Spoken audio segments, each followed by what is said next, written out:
इस सत्र में कोई नए साथी आए हैं तो उनका परिचय हो जाए।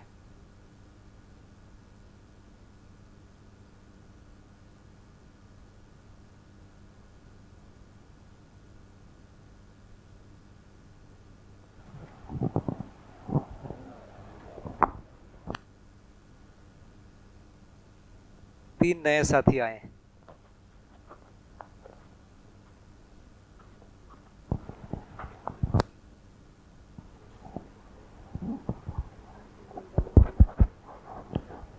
मेरा नाम हिमांशु है। हम ऋषिकेश उत्तराखंड से आए हैं। सभी को हमारी तरफ से नमस्कार।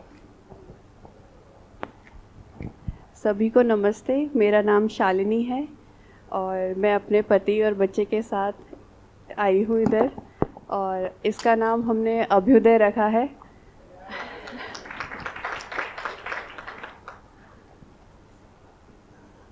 धन्यवाद।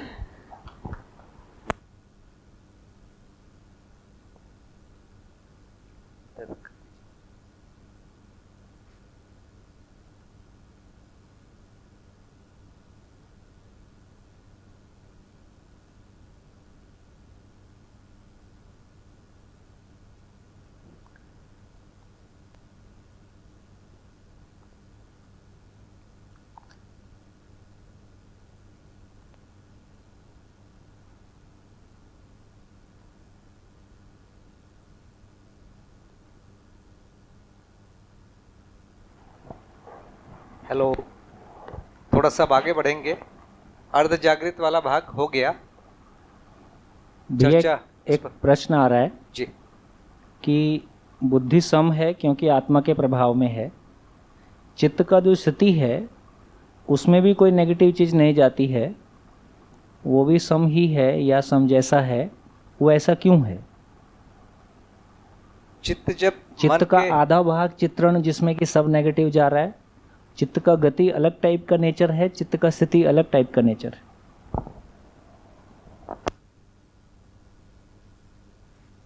चित्त की जो स्थिति है उसमें जो उसका वो मन को भी शरीर को भी व्यक्त कर सकता है, क्योंकि शरीर को जो निर्देश देने वाला भाग है, मन के द्वारा जो चलाने वाला भाग है, वो चित्त तक है। जीवावस्था में ये स्वतंत्रता नहीं है। जीवावस्था में कर्म स्वतंत्रता नहीं है। कर्म स्वतंत्रता नहीं है का मतलब जो उसका जो सॉफ्टवेयर सिस्टम है, जो वंशानुसंगी सिस्टम है, उसी विधि से उसको चलाना है। इसीलिए उसमें ज़्यादा काम नहीं है। लेकिन मानव में जो चलाने का काम है उसमें दोनों चीज़ आ जाती है। कुछ चीज़ें चित्त के द्वारा इच्छापूर्वक शरीर को चलाता है और तभी जागृति संभव हो पाती है, नहीं तो जागृति भी संभव नहीं हो पाती। यदि वंशानुसंगी ही रहता तो सीधे सीधे जागृति हो जाना था। तो वंशानुसंगति से जागृति के बीच आने के लिए कर्म स्वतंत्रता एक अनिवार्य भाग है, और कर्म स्वतंत्रता होने के लिए चित्त को वो करने की बात होती है। यदि ऐसा मानेंगे कि चित्त को वही करना है तो जागृति माने पहले से ही रहना था। यदि सब कुछ ऑटोमेटिक सिस्टम जैसा होता तो जागृति पहले से ही होता। ऐसा जीवन में जागृति रहती नहीं है। तो चित्त को वो अधिकार होता है कि वो शोध कर सके, वो निर्णय ले सके, सही भी कर सके, गलत भी कर सके। तो वो निर्णय चित्त के पास होता है। इसीलिए चित्त में चित्रण जो प्रक्रिया होती है वो सम भी चित्रण हो सकता है, विषम भी हो सकता है, मध्यस्थ भी हो सकता है। ये तीनों विधि उसमें होती है और इन तीनों के निष्कर्ष निकालता है कि ये ठीक नहीं है और ये ठीक है, और ऐसी स्थिति होने पर फिर बुद्धि का समर्थन मिलता है। ये पूरा सेटअप अस्तित्व सहज है। इसीलिए चित्त में तीनों चीज़ें हैं। चित्त में है तो उसके नीचे वृत्ति में भी और मन में भी है। तो मन बहुत सारी चीज़ों को चयन कर लेता है जो गलत भी हो सकते हैं, है ना। जैसे जहर ले लेता है और खा लेता है। जानवर जहर नहीं खाता है, जानवर से गलती नहीं होती है, वो अपना भोजन पहचानता है और खाता है और स्वस्थ रहता है। लेकिन मनुष्य से गलती होती है, तो मनुष्य के पास ये अवसर है कि जहर को भी पहचाने और वंशानुसंगी विधि के अलावा संस्कार अनुसंगी विधि से मानव शरीर के लिए क्या जरूरी चीज़ें उसको पहचाने। जीवावस्था में शरीर के लिए क्या जरूरी चीजें हैं उसको वंशानुसंगी विधि से पहचानता है। जीवन का कोई रोल नहीं है। मानव में शरीर के लिए क्या आवश्यक है क्या अनावश्यक है इसको संस्कार अनुसंगी विधि से पहचानना है। संस्कार अनुसंगी विधि से पहचानने के लिए कुछ चीज़ें ऐसी घटनाएं भी होंगी जहाँ गलती होगी, उसको पहचानेगा ये ठीक नहीं है, इस कुछ सही होगा उसको पहचानेगा। तो ये शरीर को बनाए रखने के लिए भी जो चीज़ें चाहिए वो वंशानुसंगी मानव में नहीं है। जैसे गाय के बच्चे को जंगल में छोड़ देंगे वो जिंदा रहेगा, आदमी के बच्चे को जंगल में छोड़ देंगे वो मर जाएगा, खा ही नहीं सकता, वो कुछ भी खा लेगा और मर जाएगा, पहले मरा है। और इसी प्रक्रिया से मनुष्य ने क्रम से एक एक चीज़ को पहचाना जो खाने योग्य है और उसको परंपरा में डाल दिया। अभी हम जो चावल और गेहूं खा रहे हैं हमने शोध नहीं किया, हमने पहचाना नहीं, हम परंपरा विधि से पहचान लिए। भाई नमक खाना है या दाल खाना है, मिर्ची खाना है तो इतना खाना है, ये सारी चीज़ें परंपरा विधि से हमारे पास आई है, हमारा व्यक्तिगत शोध नहीं है। व्यक्तिगत शोध किसी किसी का है, वो एक आध बिंदु पर है, और वो जो शोध होता है वैसे परंपरा को दे दिया जाता है। जबकि जीवावस्था में जो भी भोजन है वो शरीर के द्वारा वंशानुसंगी विधि से पहचाना गया है। ज्ञानावस्था में जो भी भोजन है या कपड़े पहनना है, पहले तो कपड़े पहन के तो कोई आता नहीं है, कपड़े पहनने की जो विधि मनुष्य ने बनाया वो संस्कार अनुसंगी विधि से बनाया। तो ये जो है कर्म स्वतंत्रता होने का मतलब है कि हमको दोनों अवसर मिले जहां हम सही भी कर सके और गलत भी कर सके। उसके बाद हमने गलत को पहचान लिया, सही को पहचान लिया, उसकी जो विधि है हमको चित्त से शुरू होती है। तो चित्त में इसीलिए वो दोनों अधिकार रखे हुए हैं, गलत करने का और गलत को पहचानने का, उसके बाद सही की तरफ जाने का। ये पूरी एक अस्तित्व सहज व्यवस्था है, इसीलिए चित्त में वो क्षमताएं हैं।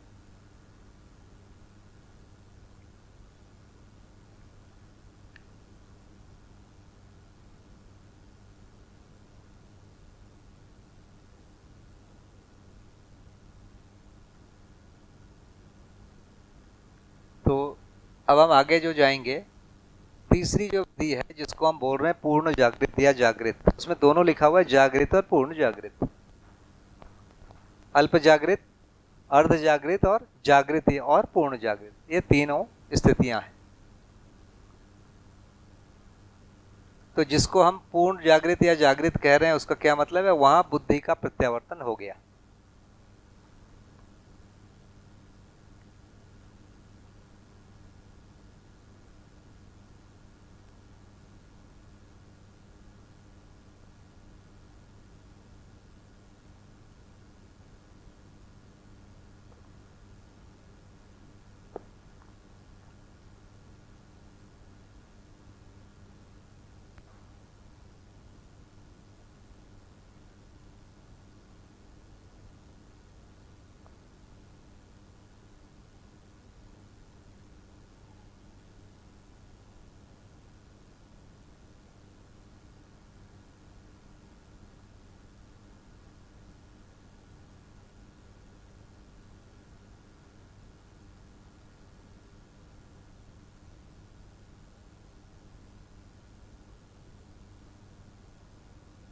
ये अर्ध जागृत स्थिति है।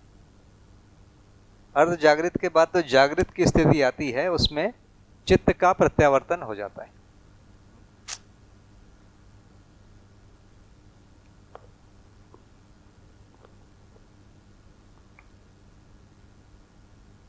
अर्ध जागृत में बुद्धि का प्रत्यावर्तन होता है।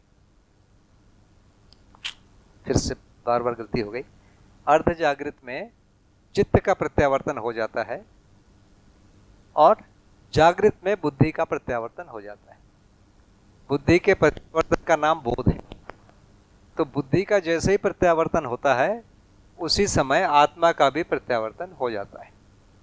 तो बुद्धि के प्रत्यावर्तन का मतलब है बुद्धि आत्मा को देखती है और इसको बोलते हैं आत्मबोध। यह दूसरी स्थिति है, बुद्धि ने आत्मा को देख लिया, उसी समय अनुभव बोध हो जाता है। इसको हम कहते हैं कि बुद्धि अनुभव संपन्न आत्मा को देखता है, इसका नाम है अनुभव बोध। ये स्थिति हुई। तो इसीलिए साक्षात्कार पहला बिंदु है, जब चित्त ने बुद्धि को देखा या बुद्धि के अस्तित्व को स्वीकार किया।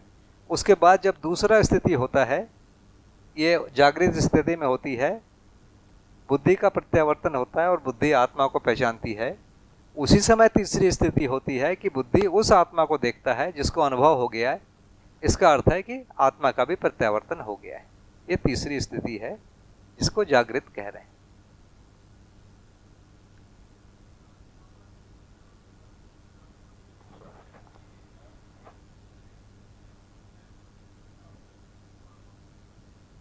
जी,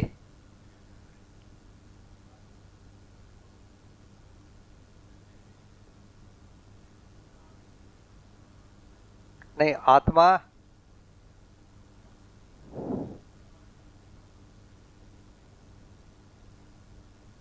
जी, बुद्धि जब भ्रमित अवस्था में आत्मा को अनुभव नहीं रहता है, ये मध्यस्थ दर्शन का प्रतिपादन है। और बार बार ये कन्फ्यूजन चला जाता है परंपरा से कि आत्मा को सब पता है। परंपरा में ये माना जाता है कि आत्मा जो है वो परमात्मा का अंश है, इसलिए आत्मा सब जानता है, आत्मा सर्वज्ञ है। मध्यस्थ दर्शन कहता है कि आत्मा मध्यस्थ है लेकिन उसको अनुभव नहीं रहता है भ्रमित अवस्था में। जागृत अवस्था में आत्मा मध्यस्थ तो रहता ही है, साथ में अनुभव हो जाता है। ये मध्यस्थ दर्शन का प्रतिपादन है। ये मुख्य जो प्रतिपादन है, मुख्य जो अंतर है, ये जगह है। तो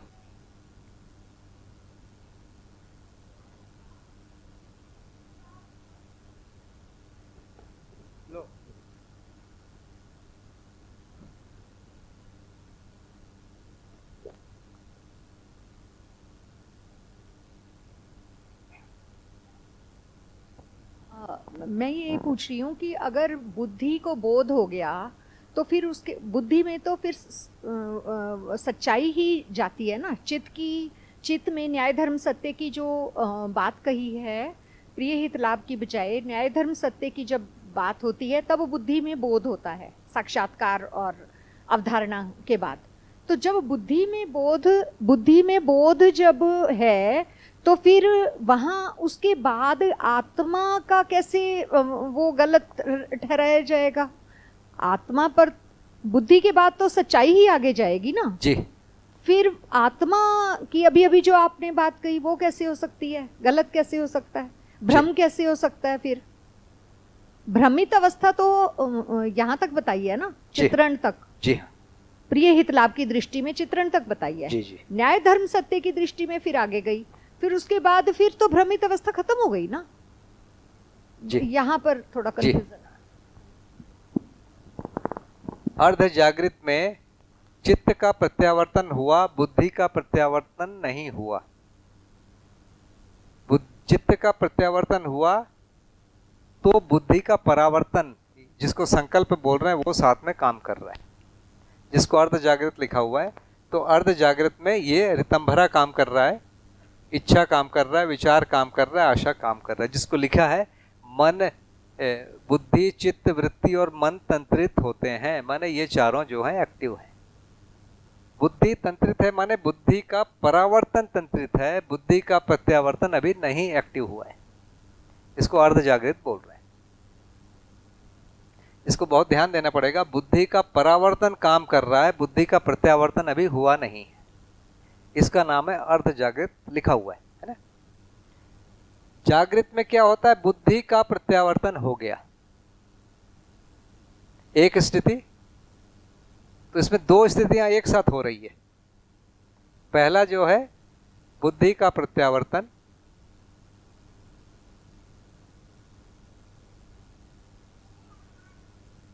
दूसरा आत्मा का भी प्रत्यावर्तन।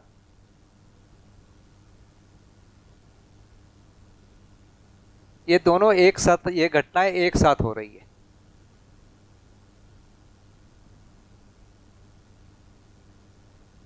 जागृत में।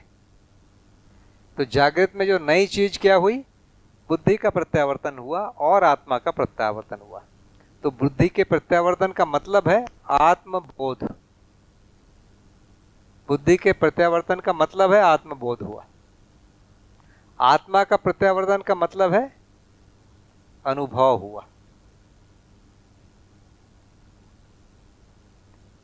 हुआ का मतलब है पहले आत्मबोध नहीं रहता है, पहले अनुभव नहीं रहता है।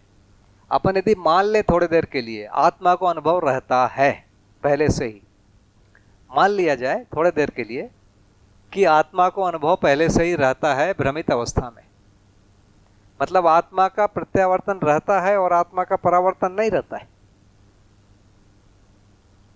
आत्मा में अनुभव होते हुए भी वो बात बुद्धि तक नहीं पहुंच पा रही है। आत्मा में अनुभव होते हुए भी वो चीज बुद्धि को नहीं पहुंच पा रही है। ये चीज मतलब बुद्धि जो है आत्मा से ज्यादा पावरफुल हुआ, फिर ये हो जाएगा। तो आत्मा का प्रत्यावर्तन नहीं रहता है, आत्मा को अनुभव नहीं रहता है। जी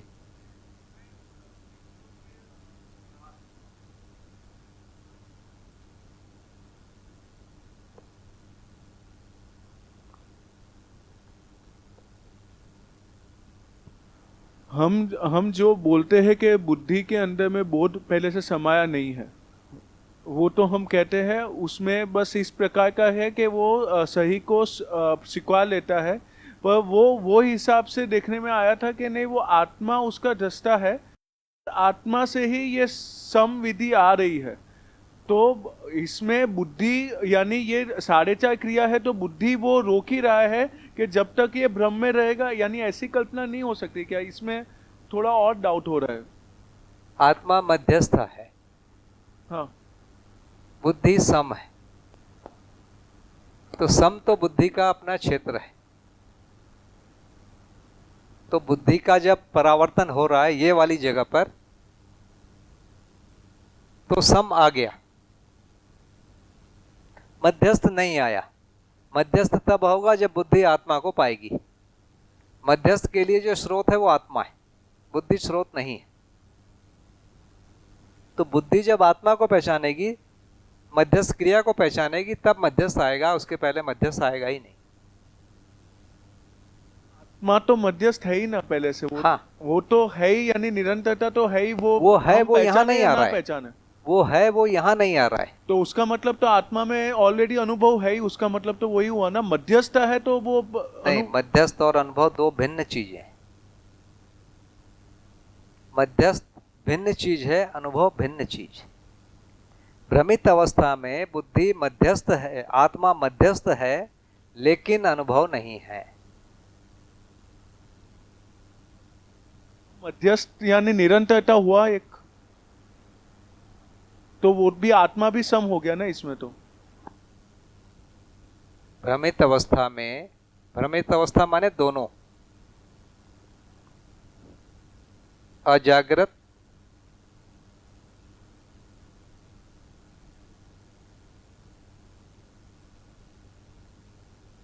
अल्प जागृत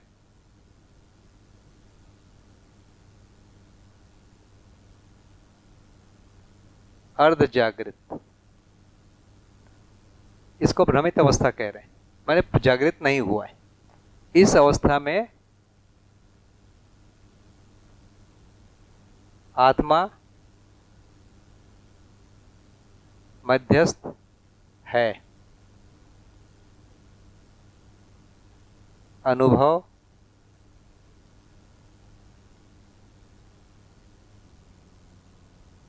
नहीं है।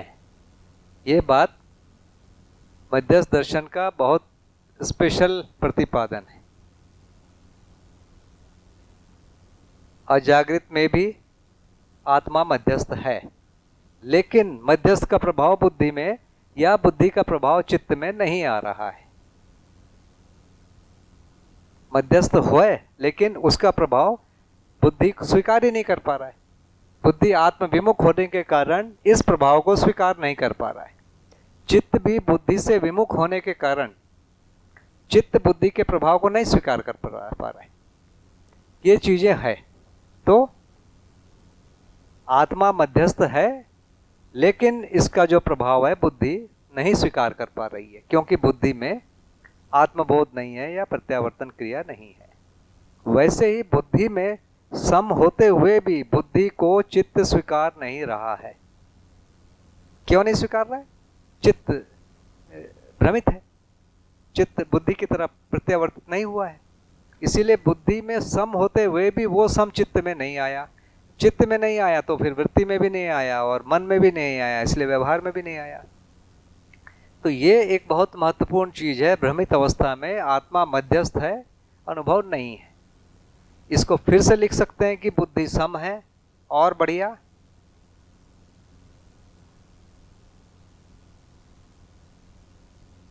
लेकिन बोध नहीं है। बोध का मतलब ही है आत्मबोध नहीं है।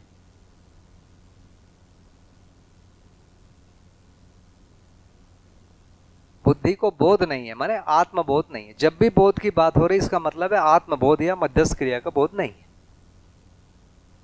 चूंकि बुद्धि को मध्यस्थ क्रिया का बोध नहीं है इसलिए बुद्धि में मध्यस्थ नहीं आया। अब बुद्धि में सम है केवल, पर बुद्धि का सम चित्त लेने को तैयार ही नहीं है क्योंकि चित्त का प्रत्यावर्तन ही नहीं हुआ है। तो यहां पर चित्त जो है मध्यस्थ को और सम को दोनों को नहीं ले पा रहा है। इसमें मध्यस्थ और सम को नहीं ले पा रहा है। इसमें चित्त जो है सम को ले पा रहा है, मध्यस्थ को नहीं ले पा रहा है। सम को ले पा रहा है, मध्यस्थ को नहीं ले पा रहा है।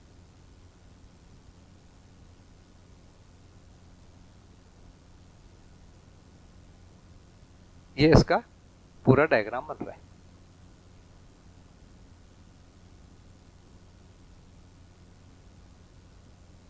हम लोग बहुत बार गलती कर जाते हैं कि आत्मा मध्यस्थ है माने आत्मा को अनुभव है, आत्मा का प्रत्यावर्तन है। फिर आएगा आत्मा का प्रत्यावर्तन है और परावर्तन नहीं है, या आत्मा का यदि परावर्तन है भी और प्रत्यावर्तन भी है लेकिन बुद्धि को नहीं है, तो फिर आत्मा से ज्यादा पावरफुल बोलना पड़ेगा। बिल्कुल नहीं सुनेगा। फिर वो कब सुनेगा आत्मा की? कभी नहीं सुनेगा। पहले से ही अनुभव है तो भी नहीं सुन रहा है, तो सुनेगा कब वो? कभी नहीं सुनेगा। फिर वो कभी भी बुद्धि की जागृति संभव ही नहीं है उस तर्क से यदि जाएंगे तो तर्क पूर्वक ये बात नहीं हो रही है। तो मध्यस्थ दर्शन में जब बोल रहे हैं भ्रमित अवस्था में, अजागृत में, अल्प जागृत में, अर्ध जागृत में आत्मा मध्यस्थ है लेकिन आत्मा को अनुभव नहीं है। दूसरा, अजागृत, अल्प जागृत और अर्ध जागृत में बुद्धि सम है लेकिन बुद्धि को आत्मबोध नहीं है। ये स्टेज है। जैसे ही अर्ध जागृत होता है तो बुद्धि का सम एक्टिव हो जाता है लेकिन बुद्धि में मध्यस्थ अभी भी नहीं आया है। बुद्धि में मध्यस्थ आने की जो स्थिति है वो तब है जब बुद्धि का प्रत्यावर्तन हो, बुद्धि आत्मा को पहचान ले। बुद्धि आत्मा को पहचानने का नाम ही है मध्यस्थ आत्मबोध, माने मध्यस्थ क्रिया का बोध। मध्यस्थ क्रिया का बोध माने मध्यस्थ क्रिया का धारक वाहक हो गया। और इसी के साथ दूसरी चीज होती है कि अनुभव हो जाता है, और अनुभव होता है कि मतलब आत्मा में अनुभव होता है, वो अनुभव भी बुद्धि को बोध हो जाता है। तो इसको हम तीसरी चीज भी कह सकते हैं, अनुभव बोध।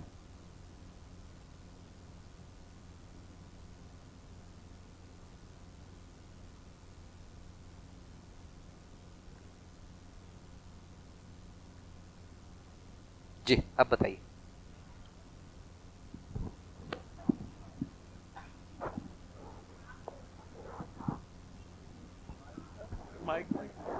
हाँ, दोनों चीजें है, उल्टा भी कह सकते हैं। बुद्धि को आत्मबोध नहीं है, यही अहंकार दोष है। आत्मबोध नहीं है, यही अहंकार दोष है, या बुद्धि को अहंकार दोष है, यही आत्मबोध नहीं है। हेलो भैया जी सामने जी जी जी। ये जब हम साक्षात्कार बोध कह रहे हैं अर्थात अवधारणा बोध जो अध्ययन क्रम से, तो उसको अवधारणा बोध कह रहे हैं लेकिन वो पूर्ण बोध नहीं है। जी, मतलब आत्मबोध के अलावा सारे बोध वहां पर हैं, आत्मबोध नहीं है। वो जो परावर्तन की स्थिति है, बुद्धि का परावर्तन है लेकिन प्रत्यावर्तन नहीं है, उसको पूर्ण बोध नहीं कह रहे, आत्मबोध नहीं है वो। इसीलिए आत्मबोध रहित जो बोध है उसका नाम है अध्ययन बोध। अध्ययन बोध मतलब आत्मबोध रहित बोध। अध्ययन बोध के बाद केवल एक ही चीज बचती है, अनुभव बोध नहीं रहता है। माने जो आनंद है, जो आत्मा में जो आनंद होना है वो आनंद नहीं रहता, बाकी संतोष रहता है। भैया एक क्वारी और आ गई है जी क्या जागृति क्रम में जी या भ्रमित ज्ञान अवस्था में जी। अजागृत स्थिति कैसी कोई चीज है भ्रमित या ये इसको हम जीवनी क्रम में या जीवावस्था में ही माने? प्रश्न एक बार फिर से बोलिए, ध्यान नहीं पकड़ हाँ, पाया। जागृति क्रम में यानी ज्ञान अवस्था में अल्प जागृत अर्ध जागृत तो समझ में आ रहे हैं, ये अजागृत कौन सी स्थिति है? अजागृत जो है ये वास्तव में जीवावस्था की स्थिति है। हाँ ये बस यही। तो जीवावस्था में भी आत्मा मध्यस्थ है, लेकिन वो काम नहीं करता है। ये भी भ्रमित अवस्था है। ये जी ये जो आत्मा का प्रत्यावर्तन होगा, तो जो आत्मा का प्रत्यावर्तन होगा मतलब जैसे बाबा जी ने कहा कि वो व्यापक में जो प्रकृति ने अपने पृष्ठ खोलने शुरू कर दिए, वही है। आत्मा का प्रत्यावर्तन का मतलब कि इकाई व्यापक में डूबी भीगी घिरी है। इसका एक और मतलब है कि इकाई है और व्यापक है, और इकाई व्यापक में नहीं घुलता बदलता, व्यापक इकाई में नहीं बदलता। ये दोनों स्थितियां एक साथ समझ में आती है, उसका नाम अनुभव है। इकाई व्यापक में नहीं बदलेगी, व्यापक इकाई में नहीं बदलेगी, और व्यापक है और इकाई में व्यापक पारगामी, ये दोनों चीज एक साथ होती है, इसका नाम है अनुभव या अस्तित्व में अनुभव। भाई जी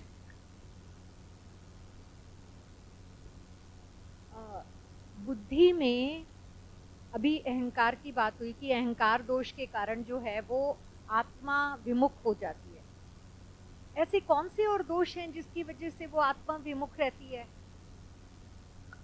देखिए, दोष नहीं है ये।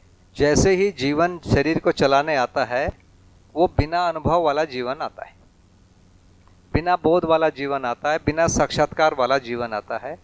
और तो और जीवावस्था में चित्रण क्रिया भी नहीं हो रही है, वो जीवन है वो।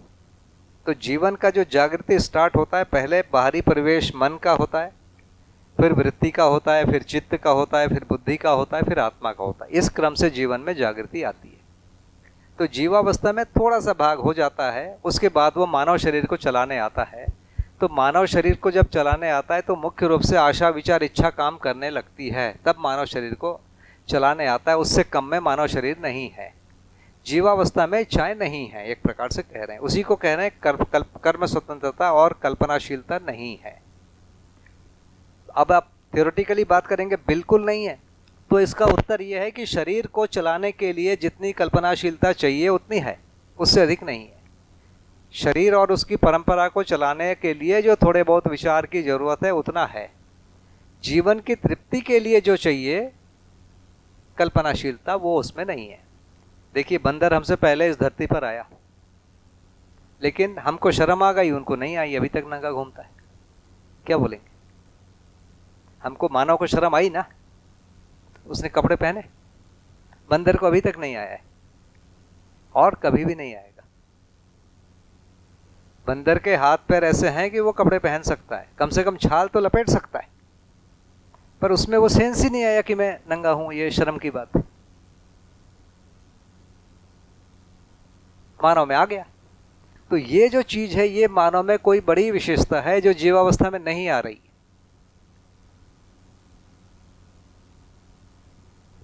जीवावस्था में ये चीजें नहीं आ रही। इसी चीज को बोल रहे हैं कि कर्म स्वतंत्रता और कल्पनाशीलता नहीं है। खाने पीने वाली कल्पनाशीलता है, कर्म स्वतंत्रता है खाने पीने वाली, शरीर को जिंदा रखने के लिए 4 विषय वाली पूरी है। लेकिन जीवन की तृप्ति के लिए जो कल्पनाशीलता और कर्म स्वतंत्रता चाहिए वो नहीं है जीवावस्था में। और उस समय भी उसका जो जीवन है, उसका जो मध्यस्थ क्रिया चालू है, लेकिन अनुभव नहीं है। बुद्धि का में सम है, लेकिन वो सम चित्त को नहीं पहुंच रहा है। चित्त में सम विषम मध्यस्थ तीनों को स्वीकार करने की क्षमता है, लेकिन चित्त सम और मध्यस्थ को नहीं स्वीकार कर पा रहा है। वो एक बनी हुई स्थिति है जहाँ से जीवन आगे बढ़ता है। तो मानव जहाँ से आगे बढ़ रहा है वहाँ से आत्मा में अनुभव नहीं है एक, पर आत्मा मध्यस्थ है। बुद्धि में बोध नहीं है, बुद्धि में आत्मबोध नहीं है, बुद्धि में अनुभव बोध नहीं है, आत्मा में अनुभव नहीं है। इतना है, इसके बावजूद और चित्त में प्रत्यावर्तन नहीं है, साक्षात्कार नहीं है। यहाँ से अभी मानव जाति की यात्रा चल रही है। हो सकता है 500,000 वर्ष के बाद ये वाला सेंटेंस गलत होगा, क्योंकि सब लोगों का साक्षात्कार चालू रहेगा। भैया इसमें भैया आत्मबोध और सत्यबोध एक ही चीज है? जी, आत्मबोध और सत्यबोध दोनों एक ही चीज है। आत्मबोध और अनुभव बोध एक ही साथ हुआ। अनुभव बोध हो गया माने सत्य बोध हो गया। अनुभव माने सत्ता में संपृक्त प्रकृति। इसका मतलब है कि डूबा भीगा घिरा होना। इसका मतलब है कि इकाई और व्यापक दो सच्चाइयां हैं, दोनों एक दूसरे में नहीं बदलती। दोनों यदि एक कोई एक दूसरे में बदलता तो दो नहीं रहता, फिर एक होता, तो फिर डूबा भीगा घिरा भी सेंटेंस जो है गलत माना जाता। तो दो हैं, इसका मतलब ही है डूबा भीगा घिरा होना। तभी जो है इकाई का धर्म अस्तित्व है बोलते बनता है, नहीं तो इकाई का धर्म अस्तित्व नहीं बोल सकते। यदि इकाई व्यापक में विलय हो जाती तो इस इकाई का धर्म अस्तित्व नहीं बोल पाते। तो ये सारी चीज़ें, इकाई का धर्म अस्तित्व धर्म है, ये अनुभव में होता है। फिर उसके आगे के सारे धर्म, जीवावस्था के, प्राणावस्था के, ज्ञानावस्था के, ये सारे धर्म भी अनुभव की स्थिति में ही बोलने बनेंगे। जी भैया ये अगर ये तर्क मान ले के कि नहीं आत्मा में अनुभव नहीं है, तो आत्मा क्या है वो टाइम पे? वो बोध ही भी कैसे होगा, क्योंकि आत्मा में कुछ है ही नहीं।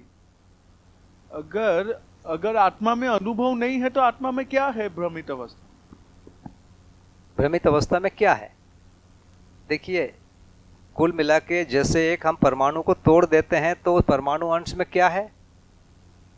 वो परमाणु के रूप में बन जाता है। क्यों बनता है? क्योंकि नियति क्रम एक चीज है, उसी में हर किसी को आना है। तो नियति क्रम को फॉलो करने की जो चीज है वो हर अंश में रखा हुआ है, और आत्मा मध्यांश होने के कारण सबसे अधिक नियति क्रम के करीब वो है। इसका इतना ही उत्तर है। तो अनुभव की क्षमता उसमें है, मध्यस्थ को पहचानने की क्षमता बुद्धि में है। तो ये जो अहंकार है तो वो बुद्धि और आत्मा का मिलन, यानी उसमें ये आत्मा का अहंकार होना चाहिए ना बुद्धि के हिसाब से, क्योंकि आत्मा खुद को नहीं पहचाना, वो समझ रहा है कि उससे ही सब कुछ है। आत्मा को खुद को नहीं पहचानना है, आत्मा को पहचानना है बुद्धि को ही। आत्मा का काम केवल व्यापक को पहचानना है, बाकी उसको कुछ पहचानना नहीं। आत्मा जब तक व्यापक को नहीं पहचानती तब तक वो खुद को ही सब कुछ मानती है। ऐसा हुआ कि नहीं हुआ? नहीं, जब तक उसको बोध वो अनुभव नहीं हुआ। नहीं हुआ। बुद्धि ही अपने को सब कुछ मानती है जब तक आत्मा को अनुभव नहीं होता। यही तो इसका खास बिंदु है। क्योंकि अभी तक परंपरा में वही था कि आत्मा में वो चीज होती है। वही हम परंपरा से मिला के कुछ नया तर्क लेते हैं। उसमें से एक तर्क है कि आत्मा को अनुभव रहता है परंपरा का, जबकि आत्मा को अनुभव नहीं रहता, ये मध्यस्थ दर्शन कह रहा है। पहली बात तो ये है।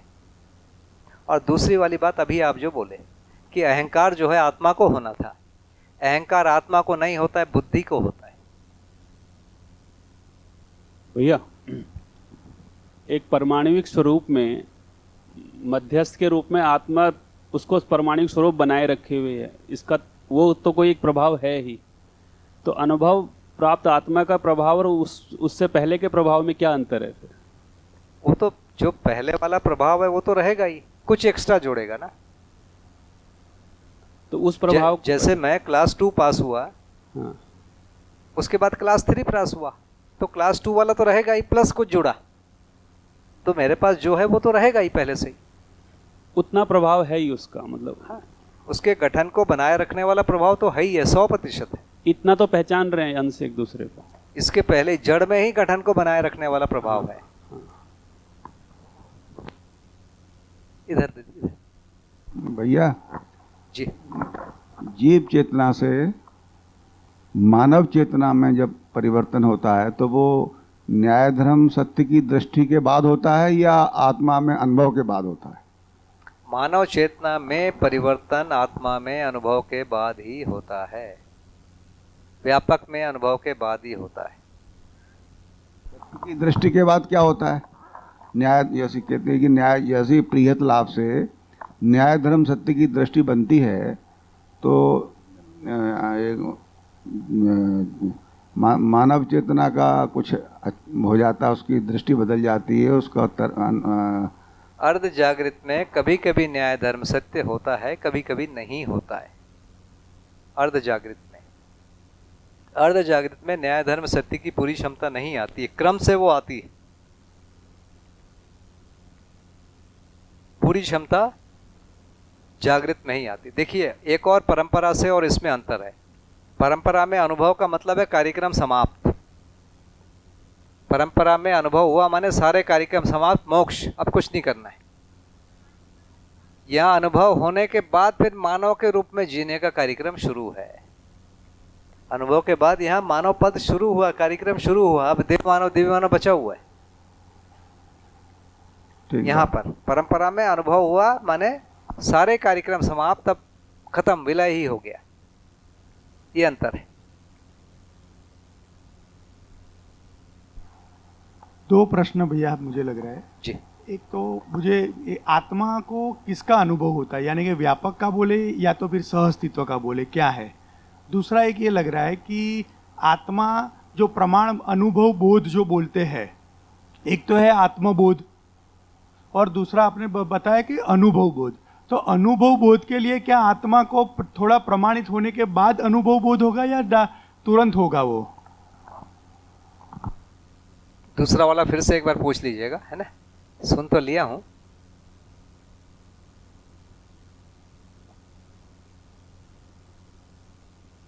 ये दो शब्द है, व्यापक का अनुभव, व्यापक में अनुभव। ये जो व्यापक का अनुभव, ये समाधि के लिए शब्द बहुत प्रचलित है, क्योंकि उस समय मैं हूं वाला सेंस रहता है, लेकिन एक भी इकाई नहीं रहती है। समाधि वाली जो स्थिति है उसमें मैं हूं तो रहता है, व्यापक है ये पता चलता है, लेकिन कोई इकाई का आभास प्रतीति कुछ नहीं रहता है। इसीलिए व्यापक का अनुभव कहा जाता है। प्रचलित शब्द है, व्यापक का अनुभव हुआ, इसको समाधि कह रहे हैं, जो परंपरा में प्रचलित है। इसमें व्यापक के साथ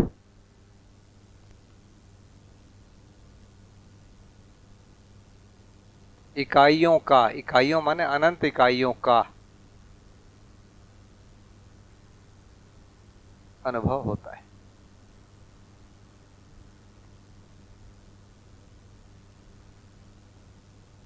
ये मध्यस्थ दर्शन है, ये परंपरा है।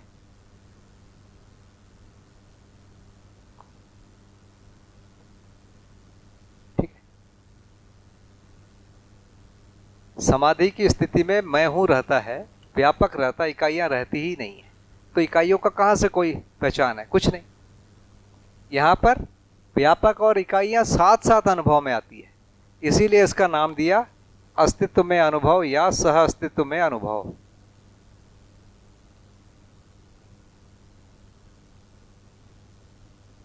या इसी को सह अस्तित्व में अनुभव, दोनों एक ही चीज है। इस चीज को नाम दिया, इसी चीज को। ये अंतर परंपरा के साथ बार बार आएगा। तो व्यापक का अनुभव, व्यापक का अनुभव, व्यापक का अनुभव बोलते आए हैं। व्यापक का अनुभव समाधि को कहते हैं। और अभी बाबा जी के हिसाब से समाधि में अनुभव नहीं होता है, ये कह रहे हैं। बाबा जी ने कहा कि हमको समाधि में ज्ञान नहीं हुआ, समाधि में नहीं होता है। भैया जी, इधर जीवन क्रियाओं को यदि होल रूप, एक समग्र रूप में देखेंगे तो प्रत्यावर्तन की जब क्रिया हो रही है तो निचली मतलब अपने से श्रेष्ठ में प्रत्यावर्तन हो रहा है ऊपर की तरफ।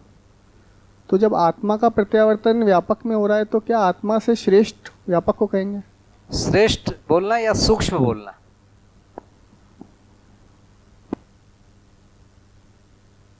बाबा जी ने सूक्ष्म का शब्द का प्रयोग किया है। श्रेष्ठ और नेष्ठ इस जगह के लिए नहीं किया है, बल्कि एक जगह लिखा है कि आत्मा ब्रह्म से नेष्ठ नहीं है। तो श्रेष्ठ और नेष्ठ का प्रयोग यहाँ प्रयोग नहीं है। व्यापक और इकाइयों के बीच में, आत्मा और परमात्मा के बीच में सूक्ष्म कहा है। सूक्ष्म क्यों कहा है? क्योंकि व्यापक आत्मा के अंदर भी पारगामी है, इसलिए सूक्ष्म कहा है। ठीक है जी।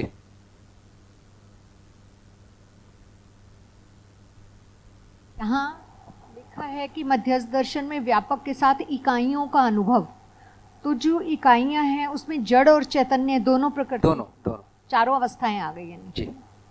अच्छा, आई है तभी तो उन्होंने चारों अवस्थाओं को लिखा है। यदि नहीं आई होती तो नहीं लिखे होते।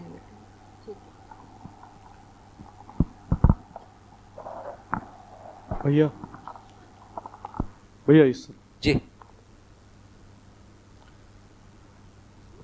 भैया, समाधि में व्यापक का अनुभव और इकाई नहीं। तो जब बाबा जी को जब समाधि हुई तब मैं हूँ ये जो अनुभव था या साक्षात्कार या जिसे जो भी कहें, वो किसने किया? क्योंकि इच्छा विचार आशा जब उस वक्त चुप है तो मैं हूँ ये होना, ये बुद्धि ने देखा या आत्मा ने देखा समाधि में, संयम से पहले? चित्त को देखने वाला बुद्धि होता है। तो बुद्धि ने देखा कि मैं हूं और ये व्यापक चीज है, स्लेट खाली है। ये बुद्धि का स्टेटमेंट है, मैं हूं और स्लेट खाली है।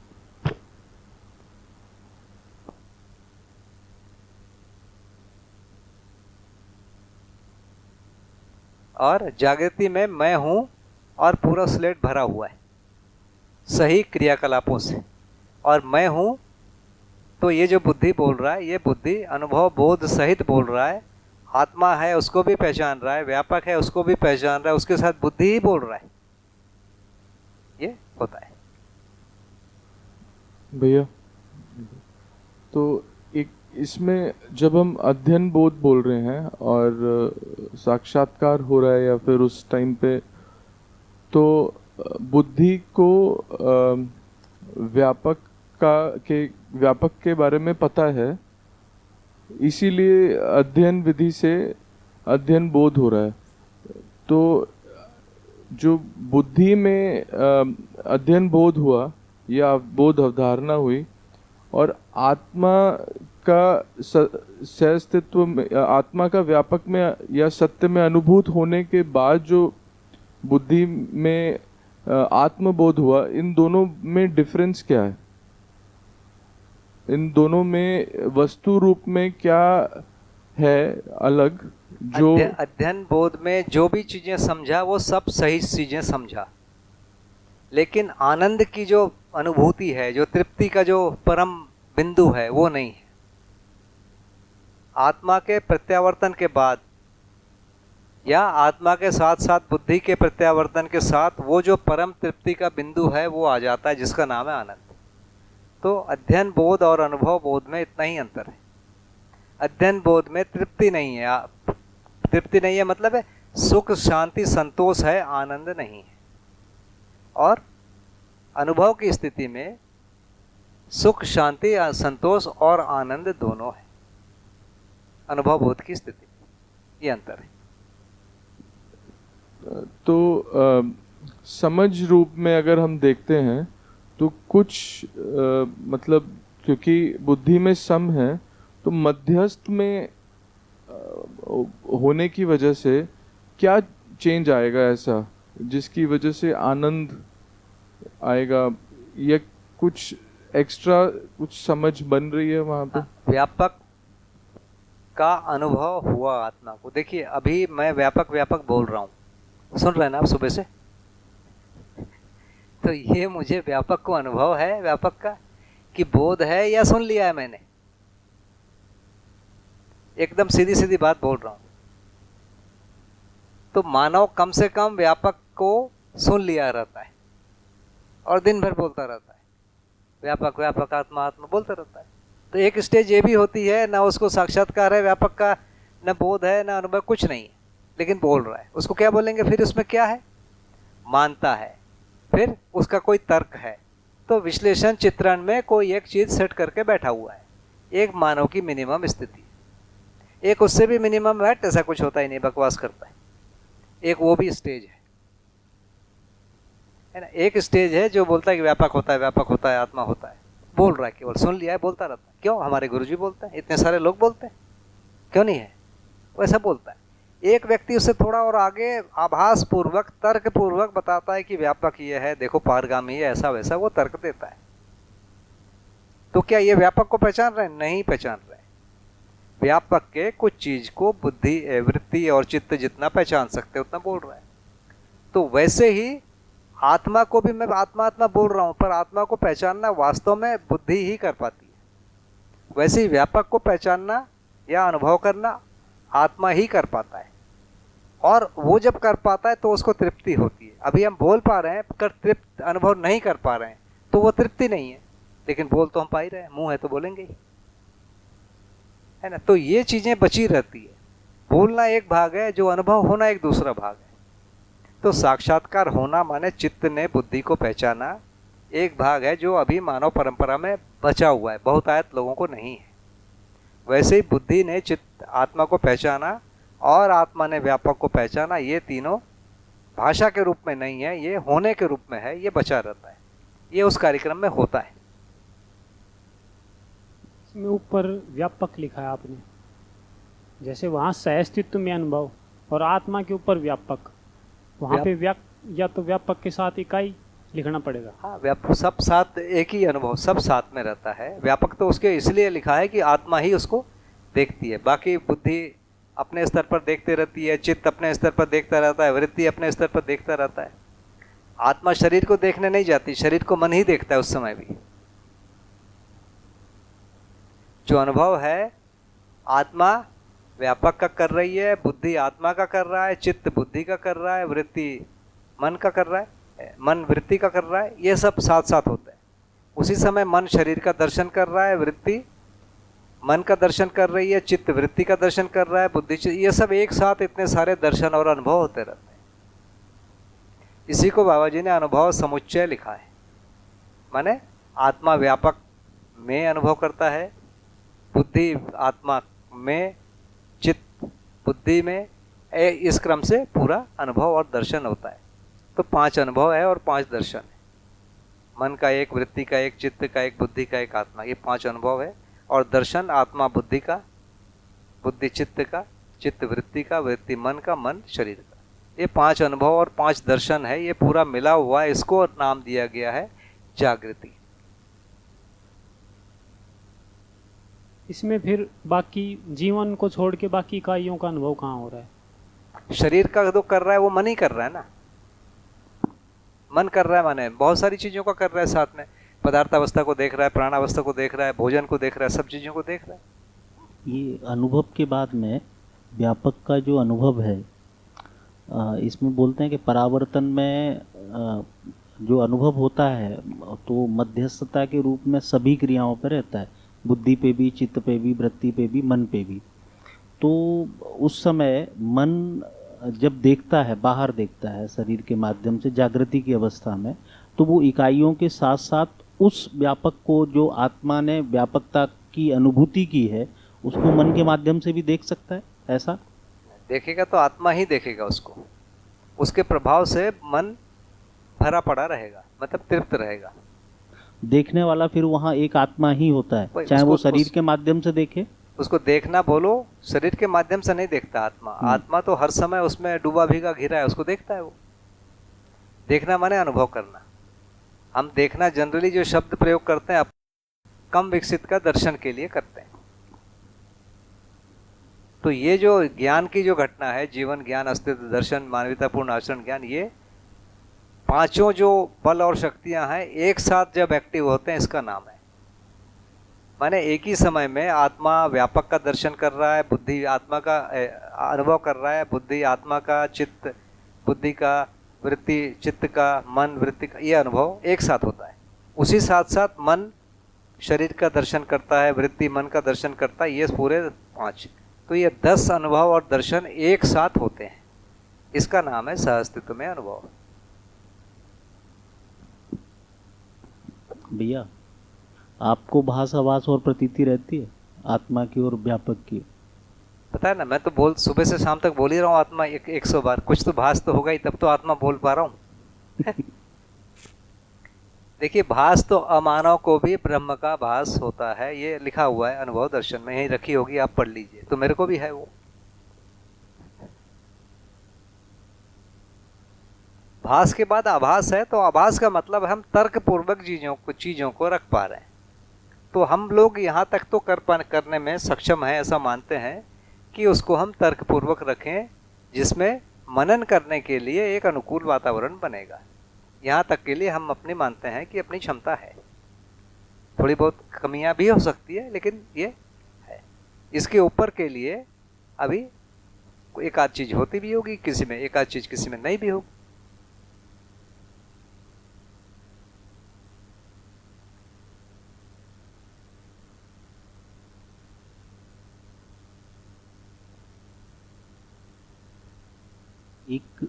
एक भैया इधर जैसे बोला कि मध्यस्थ जो है वो व्यापक से नेष्ठ नहीं है।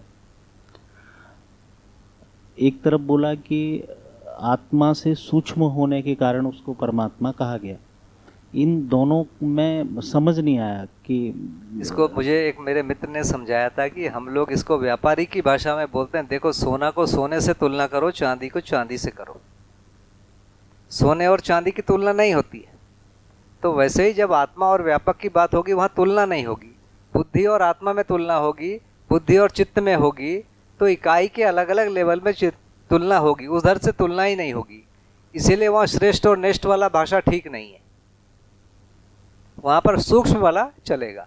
आत्मा से व्यापक सूक्ष्म है, बुद्धि से आत्मा सूक्ष्म है, तो सूक्ष्म चल जाता है इस रूप में। लेकिन इसी को हम कहते हैं कि मन जो है, इसको सुनिए, एक पहली टाइप की चीज़ है। मन वृत्ति में अनुभव करता है, वृत्ति चित्त में अनुभव करता है, चित्त वृत्ति बुद्धि में अनुभव करता है, बुद्धि आत्मा में अनुभव करता है, आत्मा व्यापक में अनुभव करता है।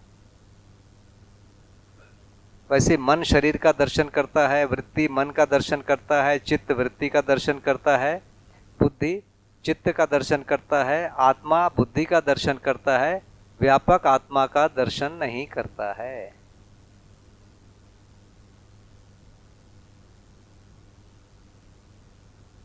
जो परंपरा में बोला गया है कि ईश्वर सबको दर्शन ये करता है, यहाँ क्या बोल रहे हैं?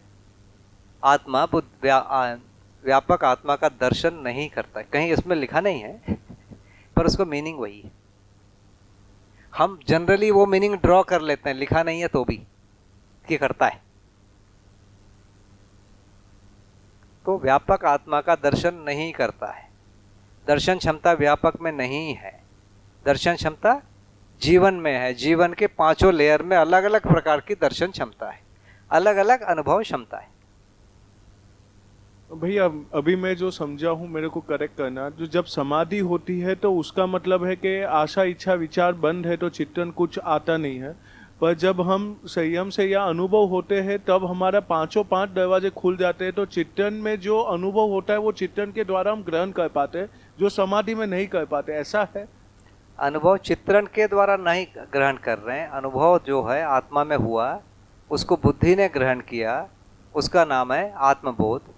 वैसे ही और अनुभव बोध बुद्धि को चित्त ग्रहण कर पाती है। बुद्धि को चित्त उसके पहले से ही ग्रहण कर रही थी, तभी आत्मा का या बुद्धि का प्रत्यावर्तन हुआ। यानी जो समाधि होते हैं तो ये तीन बंदी होते हैं, यानी उसमें कुछ हो नहीं पाता, बस वो व्यापक को कुछ महसूस कर पाता है या क्या होता है? यानी वो दोनों का डिफरेंस नहीं समझ में आ रहा है। क्योंकि जो अब व्यापक का एक्सपीरियंस किया तो उसके अंदर इकाइयां तो आ ही गई। कहाँ? समाधि में अगर व्यापक को वो महसूस कर रहा है तो उसके अंदर इकाइयां तो आ ही गई। देखिए व्यापक, देखिए मध्यस्थ दर्शन कहता है कि व्यापक को अनुभव करने का जो क्षमता है वो आत्मा में है। समाधि की स्थिति में बुद्धि चित्त का दर्शन कर रही है, ये कर पा रही। बुद्धि आत्मा को अनुभव नहीं कर पा रही है। देखो इस रूप में यहाँ पर कहीं लिखा नहीं होगा कि बुद्धि आत्मा को अनुभव नहीं। हम इन बातों से एक निष्कर्ष निकालते हैं कि बुद्धि आत्मा का अनुभव नहीं कर पा रही है समाधि की स्थिति में, आत्मा व्यापक को अनुभव नहीं कर पा रही है समाधि की स्थिति, ऐसा इन सब पुस्तकों में लिखा नहीं मिलेगा, लेकिन आप चर्चा करेंगे तो ये चीजें निकलेगी।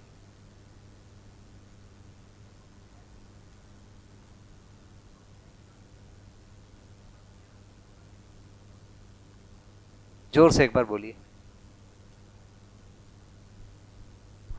यानी समाधि की स्थिति के अंदर जब बाबा जी को सही हुआ तो उसके बाद जो शाश्वत था वो बच गया, जो है ही, तो वो अपना ही वर्णन कैसे करेगा? वो तो अपने आप अपना वर्णन अपने आप खुद ही हो गया। पता नहीं भैया, इसको मैं नहीं समझ पा रहा हूँ।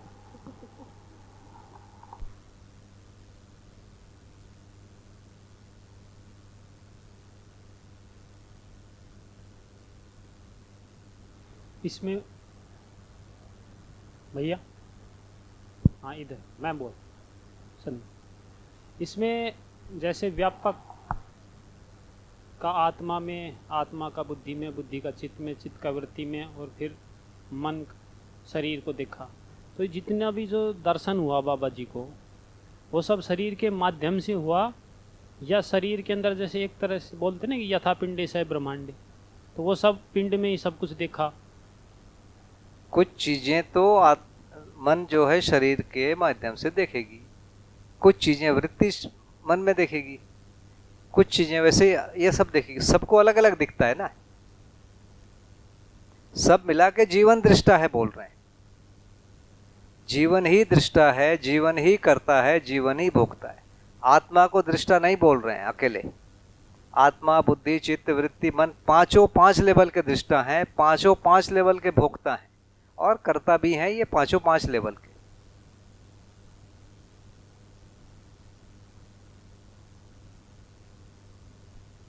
जी हेलो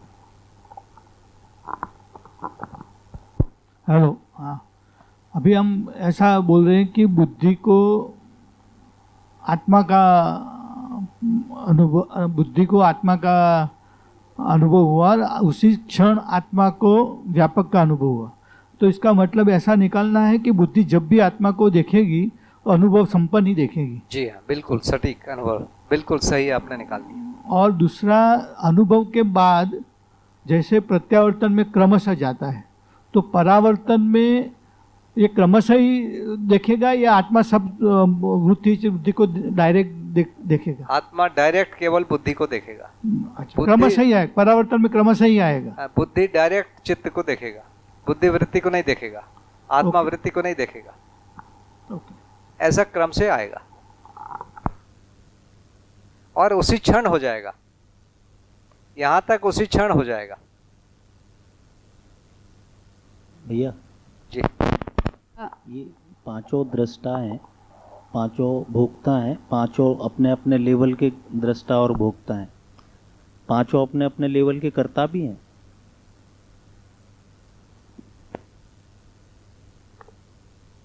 फिर से थोड़ा सा।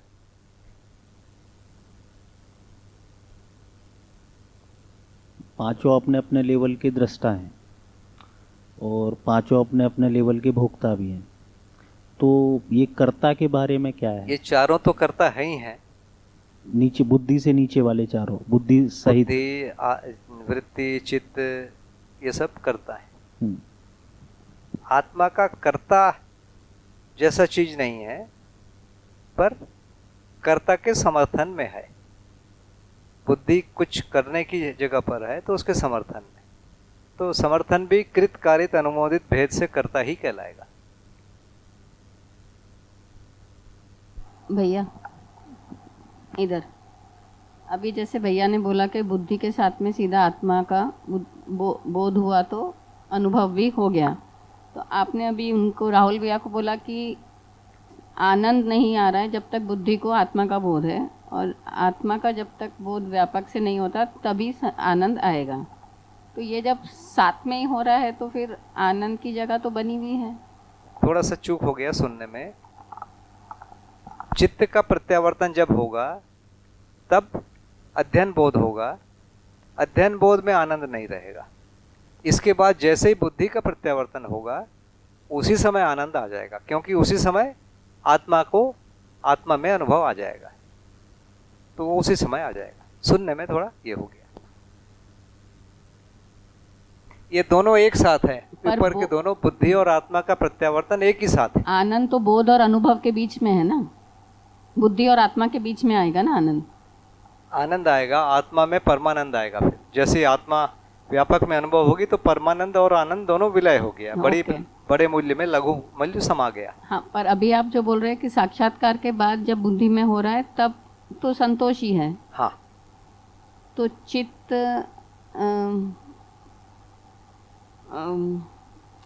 बुद्धि के अनुरूप हो रही है, तब आपने बोला कि आनंद आएगा।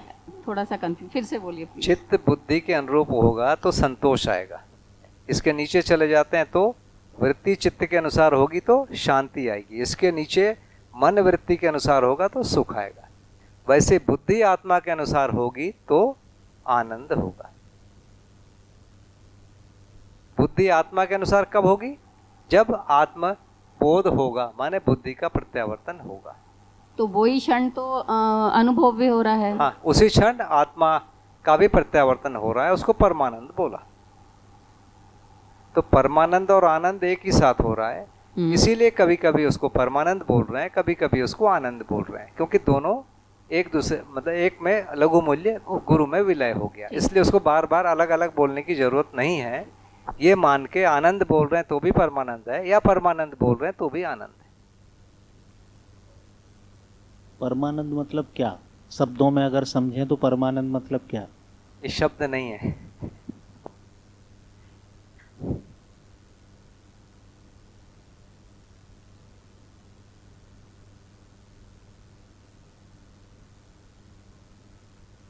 तो ये बात स्पष्ट हो रही है ना, जिसको भ्रमित अवस्था बोल रहे हैं, जिसको हमारे जेपी भैया ने याद दिला दिया कि इसको भ्रमित अवस्था क्यों बोल रहे हो। तो अजागृत या जिसको जीवावस्था बोल रहे हैं, और अल्प जागृत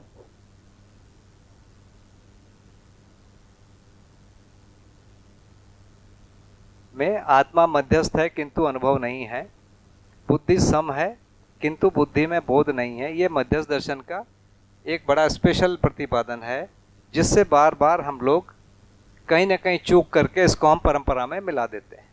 इसको बहुत अच्छे से पकड़ के रखने की जरूरत है।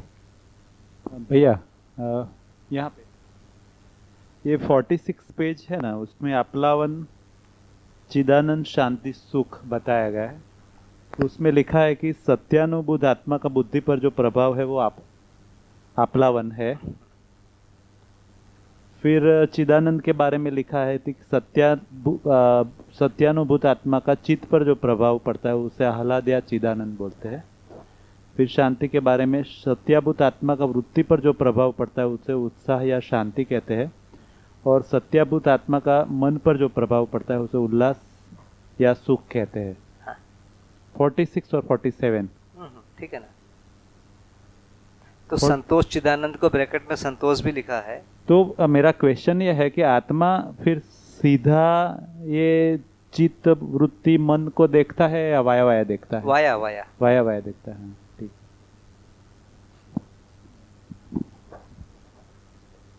ये प्रत्यावर्तन समझ में आया बहुत अच्छे से।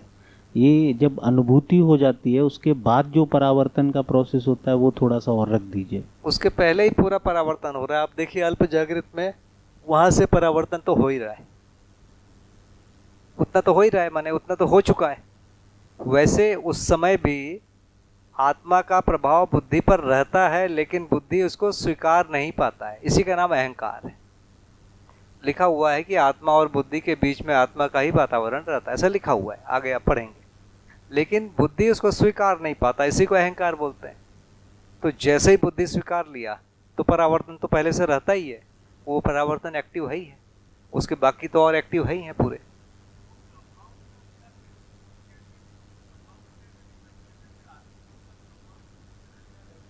तो वो प्रभाव को डिफाइन क्या करेंगे, क्या है ये प्रभाव? मतलब आत्मा के अनुसार बुद्धि काम करती। जैसे मेरे ऊपर मेरे बॉस का प्रभाव है, माने उन्होंने जो सोचा है, जो जो निर्णय लिया है, उसको मैं व्यक्त कर रहा हूँ। दिखेगा मैं व्यक्त कर रहा हूँ, लेकिन वास्तव में कौन कर रहा है? आत्मा में तो कुछ है ही नहीं ना तब तक। आत्मा में जब तक अनुभव नहीं होता तब तक तो है ही नहीं, कुछ भी नहीं है, तो प्रभाव कैसे, कौन, क्या प्रभाव? नहीं, कुछ भी नहीं है ऐसा नहीं बोलिए, आत्मा तो मध्यस्थ हर समय है। देखिए उस समय तक आत्मा एक्टिव भी नहीं है, उस समय तक बुद्धि एक्टिव है। उसके पहले अर्ध जागृत स्थिति में आप देखिए तो बुद्धि का परावर्तन काम कर रहा है। तो जैसे जैसे बुद्धि में जो साक्षात्कार पूर्वक जो अवधारणाएं बनती जा रही है, जो बुद्धि का जो परावर्तन है वो ज़्यादा काम करता है, तो बुद्धि प्रभावित हो रही है। इसके बाद एक स्टेप बचता है कि बुद्धि का प्रत्यावर्तन होना है। तो बुद्धि का प्रत्यावर्तन होने से जो सम है वो एक्टिव हो जाता है, उसके मध्यस्थ एक्टिव हो जाता है। पहले मध्यस्थ एक्टिव नहीं रहता है।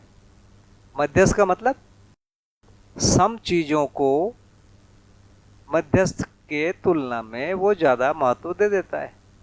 जो जागृत आदमी में जो मतलब ये जो अर्ध जागृत आदमी में जो चूक हो सकती है वो इतना ही है कि वो मध्यस्थ और श्रम में वो अंतर नहीं देख पाता।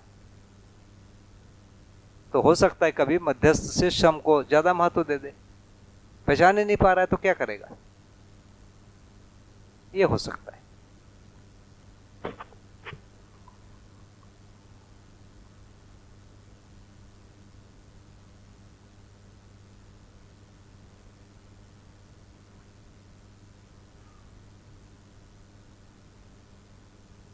भैया एक ये भाषा भी आती है कि रूप गुण स्वभाव का साक्षात्कार होता है, और स्वभाव का ही मतलब एक अर्थबोध है बुद्धि में, और धर्म का अनुभव होता है। इसको थोड़ा सा और स्पष्ट करो। उसको मैंने निवेदन किया थोड़ी देर पहले। जब आत्मा व्यापक में अनुभूत होती है उस समय आत्मा को पारगामिता पता चलता है। पारगामिता का मतलब क्या है कि इकाई में व्यापक आर पार है, जहाँ इकाई है वहाँ व्यापक है ही है, ये समझ में आता है। इसका मतलब ये होता है कि इकाई और व्यापक दो अलग अलग स्थितियाँ हैं, और कभी भी इकाई का व्यापक में विलय नहीं होता, या व्यापक कभी भी इकाई में नहीं बदलता। जब ये कंडीशन होगी तभी हम बोल पाएंगे ना इकाई अविनाशी है। यदि इकाई व्यापक में विलय हो जाएगा तो हम बोल पाएंगे क्या इकाई अविनाशी है, या व्यापक यदि इकाई में बदल जाए तो हम बोल पाएंगे क्या व्यापक इकाई जो है अविनाशी, नहीं बोल पाएंगे। तो वो कंडीशन उसी समय समझ में आती है, अनुभव में आती है। तभी उस समय के लिए बोला गया है कि धर्म की मात्र अनुभूति होती है इसी चीज की। लेकिन जैसे हमको जब स्कूल में पढ़ाया गया था कि law of conservation of mass, कभी हम 6-7 में कभी पढ़े थे, हमने उसको मान लिया था। क्यों मान लिया था? क्योंकि वैसा लिखने से नंबर मिलते थे।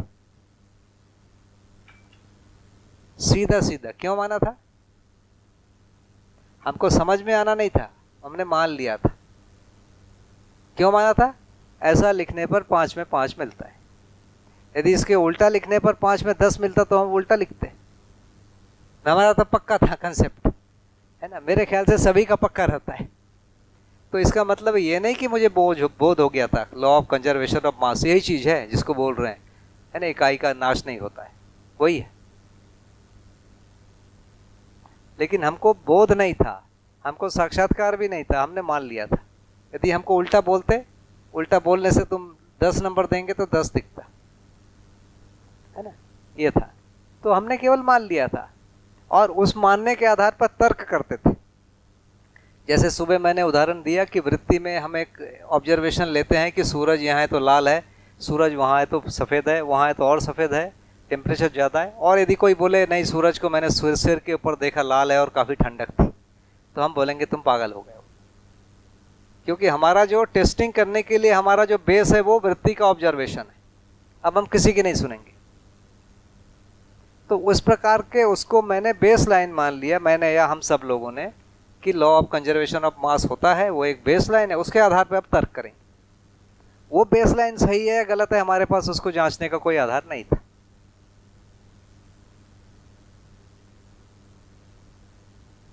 एक जगह मैं शिविर लेने गया, बढ़िया जो पीजी माने फिजिक्स और केमिस्ट्री के कुछ प्रोफेसर थे, उनको सामने कुछ बोलना था, 7 दिन बोलना था। तो बोला, अब बोलने में वो सुनेंगे क्यों, तो थोड़ा सा मैंने कुछ कहानी वहानी शुरू किया और कहानी में पूछा कि ये जो आप लोग पढ़ के समझते हो कि सीधा रट के लिख देते हो, परीक्षा में कैसे पास होते हैं। तो उन्होंने बोला नहीं नहीं, हम लोग साइंस वाले हैं, हम लोग तो समझ के लिखते हैं, आर्ट्स वाले रटते हैं। बढ़िया, अच्छी बात है, आर्ट वाले रटते हैं। तो थोड़ी देर तक बातचीत को खींचा। फिर उसके बाद मैंने पूछा कि ये बताइए ग्रहण क्यों होता है, सूर्य ग्रहण चंद्र ग्रहण क्यों होता है। तो उन्होंने बोला कि जो है सूर्य और चंद्रमा के बीच में जब पृथ्वी आ जाती है तो पृथ्वी की छाया चंद्रमा में पड़ती है, तो चंद्रमा में तो पृथ्वी का जो आदमी है चंद्रमा को देख नहीं पाता है, तो चंद्रमा दिखता नहीं है, उसको बोलते हैं चंद्र ग्रहण। बढ़िया। वैसे सूर्य ग्रहण भी समझाया। फिर मैंने एक चित्र बनाया, बोला मेरे को समझ में नहीं आया, थोड़ा समझा दो। ये जैसे सूरज है,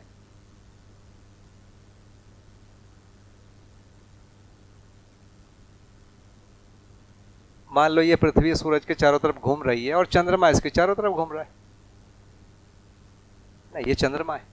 तो हर महीने में ऐसा 2 बार होता है कि एक बार चंद्रमा यहां आएगा और एक बार यहां आएगा, तो चंद्रमा तो सूरज और पृथ्वी के बीच में आ गया। ठीक है ना, सिंपल लॉजिक, कोई ज्यादा सोचने की जरूरत नहीं, ऐसे ही तो घूमेगा, कैसे भी घूमे इसको तो काटेगा ही। तो महीने में 2 बार आएगा, तो हर महीने में एक बार सूर्य ग्रहण एक बार चंद्र ग्रहण, क्या इतने बार होता है। थोड़ी खुसुर फुसुर हुई और बोले यार इतना होता तो पता चल ही जाता, हर महीने में 2 ग्रहण होना है ना। तो एक निष्कर्ष तो निकल गया कि नहीं हो रहा है। तो नहीं हो रहा है तो ये ग्रहण हो कैसे रहा है। ये जो सूर्य और चंद्रमा के बीच में आ रहा है, हम पढ़े थे कि रटे थे कि समझे थे।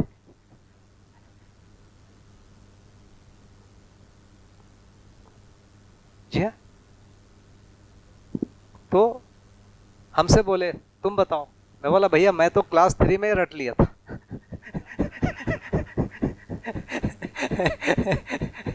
मैं तो क्लास 3 में रट लिया था और नंबर मिल गए थे, तो अभी तक मैं उतना ही रटा हुआ हूं। तो अंततः उस जगह पहुंचाना पड़ता है कि हम रट ले रहे हैं, हम चीजों को समझने की कोशिश नहीं कर रहे हैं। तो सब चीजें रट ले रहे हैं हम और रट के बोल दे रहे हैं, नंबर मिल जा रहा है। इस चीजें से कुछ चीजें चल रहा है, लेकिन रट के व्यवहार करते नहीं बन रहा है। रट के व्यवहार करते नहीं बन रहा है, उसमें बड़ी प्रॉब्लम आ रही है। तो इसको समझना किसी जगह पर जरूरी होता है। तो ठीक, इसके बारे में कुछ और।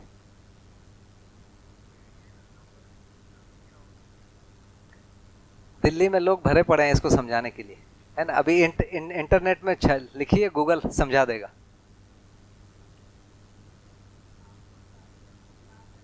मेरा रटा हुआ ही अभी तक। मैं एक और उत्तर रट लिया कि गूगल अंकल समझा देगा। उससे मेरा काम चल जा रहा है।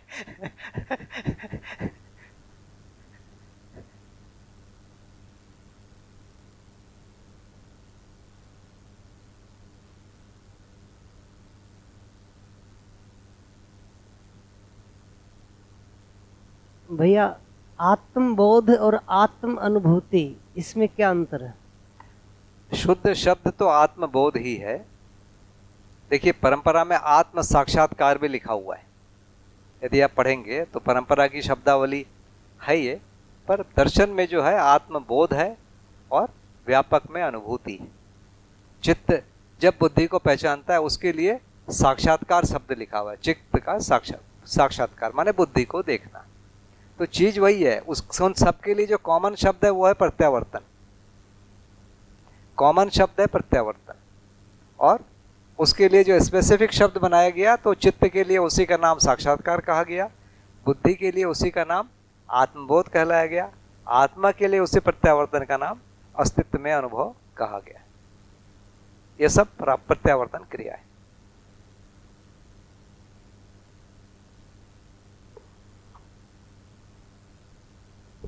भैया जब सहअस्तित्व अनुभूति की बात कह रहे हैं तो वहाँ इकाई का और व्यापक का संबंध स्पष्ट हो रहा है, तो वहाँ आत्म अनुभूति कहा जा सकता है, क्योंकि वहाँ ये भी तो स्पष्ट हो रहा है ना कि सहअस्तित्व है। तो सहअस्तित्व में इकाई का अपना होना और व्यापक का होना और इसके संबंध का होना जब सारा स्पष्ट हो रहा है, तो वहाँ स्वयं को पहचानना नहीं हो रहा। बुद्धि के प्रत्यावर्तन क्रिया का नाम बोध है। इसीलिए बुद्धि जब भी प्रत्यावर्तित होकर जिसको देख रही है वो वाला बोध हुआ। तो बुद्धि प्रत्यावर्तित होकर आत्मा को देख रही है, इसलिए आत्मा का बोध हुआ, आत्मबोध कहा। आत्मा के प्रत्यावर्तन का नाम अनुभव लिखा हुआ है। तो अनुभव में जो चीज दिख रहा है, अस्तित्व दिख रहा है, सहअस्तित्व दिख रहा है, इसको सहअस्तित्व में अनुभव है। इस ढंग से भाषा बनाई गई है ना। एक शब्दानुशासन बनता है कोई भी चीज को लिखने के लिए, तो इसका स्ट्रक्चर ये है। लेकिन यदि आपकी बात से लोगों को समझ में आता है तो कोई आपत्ति नहीं। इनके प्रश्न से आशय ये निकल रहा है कि आत्मा है ये कौन पहचान रहा है। तो आत्मा स्वयं को पहचानता है कि नहीं पहचानता है? मैं हूँ, इसको, ये आत्मा को, इसको खुद को पता चलता है कि नहीं चलता? देखिए, जीवन को जो पहचानने की विधि है वो मन वृत्ति को, वृत्ति मन को, वृत्ति चित्त को, चित्त वृत्ति। इस ढंग से जब पूरे एक दूसरे को पहचान लेते हैं तो उसका नाम है जीवन ज्ञान। दर्शन में जीवन ज्ञान शब्द ज्यादा प्रचलित किया गया और ये सब एक साथ होना चाहिए, दसों। तो ये जो आत्मबोध, साक्षात्कार, ये उसके छोटे पार्ट हैं जीवन ज्ञान के। तो जीवन ज्ञान पूरा शब्द है जहां दसों प्रकार के परावर्तन और प्रत्यावर्तन हो गए।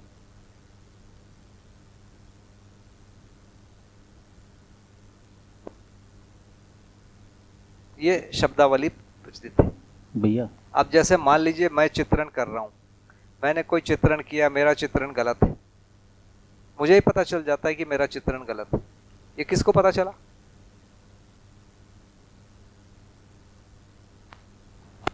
चित्त को ही चला, करते करते ही पता चल जाता है। तो कुछ तो उस ढंग से होता ही है कि पता चल जाता है। या वृत्ति के विश्लेषण में वो सेट नहीं हुआ तो उसको बोला गया कि ये चित्त का जो चित्रण है गलत है। वृत्ति के विश्लेषण में वो सेट हो गया तो बोला गया कि ये चित्रण सही है। इस प्रकार से हो रहा है। इसको इस तरीके से भी देख सकते हैं कि मैं अगर मन में आशा में है तो वो मन है, आस्वादन या चैन में है तो मन है। सुन नहीं पाया। मैं हूँ जिस लेवल पे है उस लेवल पे उसका नाम वो है। जैसे मन है, वृत्ति है, जैसे मैं चित्रण में है तो वो चित्त है, ऐसा नहीं। मैं जो है भ्रमित अवस्था में अहंकार हूं, निर्भ्रमित अवस्था में आत्मा हूं। तो भ्रमित अवस्था में यदि बोला जाएगा तो अहंकार वही है, और जागृत अवस्था में बोलेंगे तो मैं शब्द आत्मा के लिए ही है। अभी हमने इस पूरी जीवन क्रिया में हर लेवल पे, मन पे, वृत्ति पे, चित्त, बुद्धि और आत्मा और व्यापक तक सभी पक्ष रखे, लेकिन मुझे ऐसा लगा कि मन और शरीर के बीच की जो क्रियाएं हैं वो भी एक बार आप रखें, क्योंकि वहाँ पे थोड़ा सा और समझने की कोशिश है। भैया, मन और शरीर की क्रियाएं इतनी मतलब फास्ट है और इतनी सटीक है कि मैं पेन को उठाना चाहता हूँ, पेन उठ जाता है, छोड़ना चाहता हूँ तो छोड़ देता हूँ। ये इतना फास्ट और एक्यूरेट है कि इसमें कोई समझने की कोई बात। काम कर कैसे रहा है, सिर्फ इतना। उस काम करने का एक तर्क है, तो वो तर्क जीवन के आधार पर ब्रेन काम करता है, ब्रेन के आधार पर बाकी सारी घटनाएं, व्याख्याएं हैं। मतलब अगर ये समझें कि जैसे जीवन संकेत ले रहा है किसी भी तरीके से, शरीर से या मस्तिष्क से, तो उसका माध्यम क्या है? जैसे हम यहाँ बैठ के बटन दबाते हैं और सैटर्न में बैठा हुआ जो उपग्रह है वो फोटो खींचता है ना, खींचता भी है, बोलता है भेजो, वो भेज भी देता है। यहीं से हम कर रहे हैं। इसका माध्यम क्या है? अभी मैं ये तो बहुत पास वाला, मैं बहुत दूर वाला बात कर रहा हूँ, भौतिक हो रहा है ना। यहाँ बैठा हुआ एक साइंटिस्ट एक कमरे में बैठकर एक बटन दबाता है तो फोटो खींचता है, वो भेज दे बोलता है तो भेज देता है, फिर से भेज बोला फिर से भेजता है, 100 बार बोलो 100 बार भेजता है, वो नाराज नहीं होता है। ये क्या चीज है, क्या क्रिया है, इसका माध्यम क्या है? ये वहां जो माध्यम है यहाँ भी वही माध्यम है, और क्या? सबसे बड़ा माध्यम तो व्यापक है ना, और क्या है? व्यापक है। इसके अलावा फिर छोटे छोटे कण हैं, कण एक दूसरे से, जैसे हम एक दूसरे को बोल रहे हैं सुन रहे हैं, यहाँ क्या माध्यम है? कण है, कण ही माध्यम है। इस हवा को निकाल देंगे तो आवाज नहीं जाएगी आपके कानों तक। तो हर इकाई माध्यम है मोटा मोटा, और फाइन में जाएंगे तो अंतिम माध्यम जो है व्यापक वस्तु है। इकाई माध्यम है और व्यापक माध्यम है, ये दो चीज मिलेगा घूम फिर के। घंटी बजी भैया। हेलो हेलो, हाँ एक प्रश्न है भैया, सूचना है सूचना है एक जी।